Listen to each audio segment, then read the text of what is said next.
Mercedes E350 is the best Mercedes, and I'm going to break down why.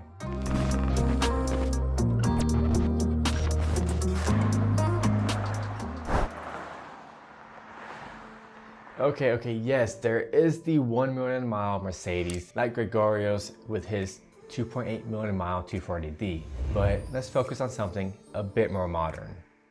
The Mercedes E-Class is the middleman. You have the C-Class, which was the entry-level Mercedes sedan until the CLA was introduced, sitting right underneath the E-Class. Then we have the S-Class, hovering over with its superiority in luxury and refinement.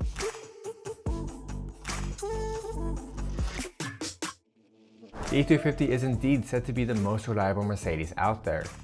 Well, not when it was launched in 2006 in the W212, or the third generation in the E-Class lineup, but quickly gained its reputation as being extremely reliable in 2008 and kept it up through the fourth generation, or the W212, with an exception of some audio issues in 2014.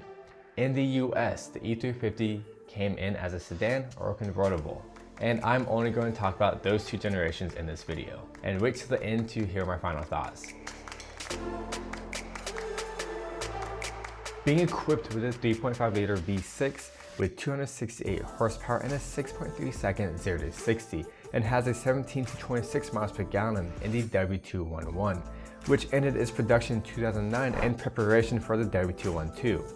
The motor held the same specs in the first generation, but increased its power to 306 horsepower and 20 to 30 miles per gallon with Mercedes' most significant model revision ever in 2012 due to SUVs and crossovers taking sales away. The engine options were paired with either a 7G Tronic 7-speed auto or a 5-speed auto in the 4MATICs, up to 2012 where the 4MATIC was also equipped with a 7-speed. 2013 introduced the 7G Tronic Plus.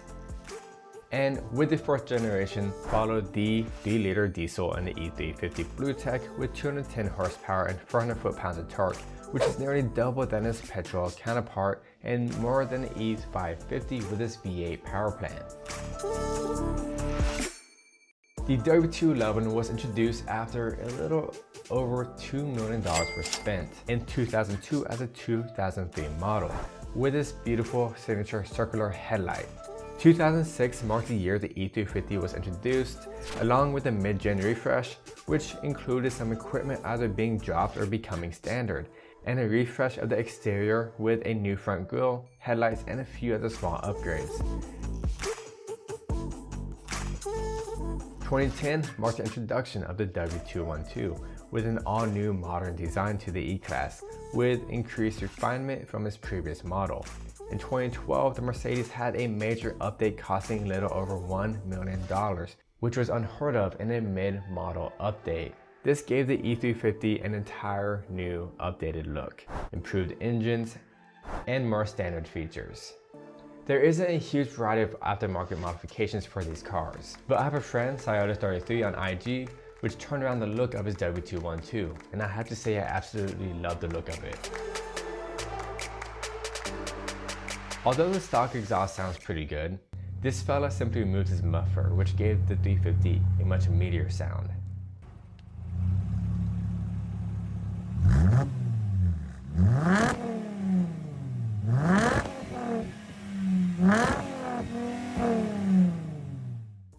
A few other notable models are the E500 with a V8 power plant from 2003-2006 due to its impressive reliability, the E550 post-facelift in 2012 due to Mercedes fixing the engine issues the 550 was having before the facelift, and the GLK 350, which is basically the SUV version of the E350.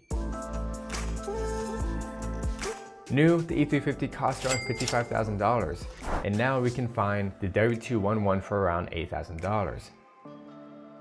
Or the updated E350 after its facelift in 2012 for under $19,000 with low miles, which is cheaper than a new Toyota and Honda. And that's pretty cool. Keep in mind these are inflated prices, which should drop within the year, I'm hoping.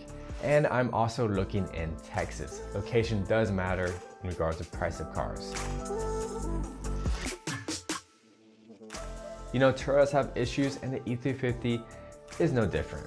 The most notable issue was only from 2006 to 2007 with the M272 and M273 motor being haunted with the dreaded timing chain issues due to the weak materials used for the balanced shaft sprocket, which will ultimately cause engine failure if it wasn't fixed in time.